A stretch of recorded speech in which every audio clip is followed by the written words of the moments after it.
जब तक उसने जो किया है उसके लिए परमेश्वर की महिमा न कर लें तब तक आगे न बढ़ें।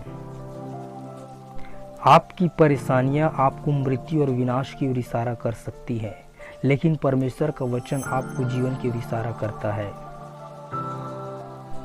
यदि आप एक बार ईश्वर की ओर मुड़ते हैं तो वह आपकी ओर लाखों बार मुड़ेगा। हर कोई गलतियां करता है और इसलिए गलतियां करना स्वाभाविक है।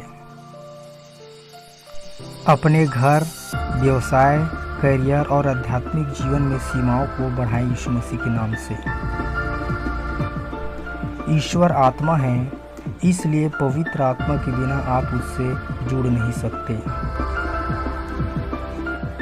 मसीह के प्रति सच्ची श्रद्धा की तरह कुछ भी आपके लिए कठिन नहीं है।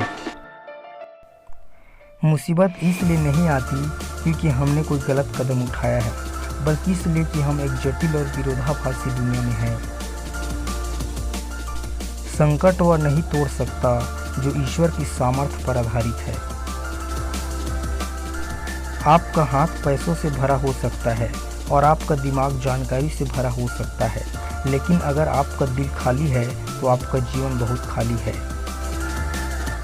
परमेश्वर अपनी आत्मा के द्वारा अपने वचन के माध्यम से हमसे बातें करता है। जहाँ बिना शर्त प्यार होता है, वही एक का घाव सभी का घाव होता है।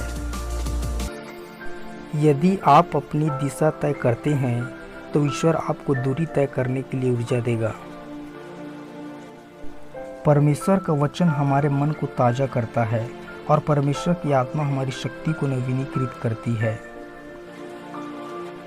वे जो प्रभु की प्रतीक्षा करते हैं वह उनकी बल को नया करेंगे, चंगा करेंगे, उद्धार करेंगे और मुक्त होंगे यीशु मसीह के नाम पर। यदि आप यह नहीं जानते कि छोटी छोटी बातों में आपको परमेश्वर की कितनी अधिक आवश्यकता है, तो आप यह भी नहीं जान पाएंगे कि उन समस्याओं को हल करने के लिए आपको उसकी कितनी अधिक आवश्यकता है। युद्ध मेरा नहीं है परंतु प्रभु का है, और वही एक प्रभु मुझ में कार्य कर रहा है और मेरे द्वारा कार्य कर रहा है और मेरे लिए कार्य कर रहा है। मैं देख सकता हूँ कि आप यीशु मसीह के नाम से मुक्त हो रहे हैं, बचाए जा रहे हैं और चंगे हो रहे हैं। अपने मन को अनुशासित करने के लिए अधिक सुविधाजनक दिन की प्रतीक्षा ना करें। अगले के बारे में चिंता करना कल हमारे वर्तमान और वर्तमान में केवल विश्वास करने, कार्य करने और विश्वास करने की हमारी क्षमता को अपंग करता है।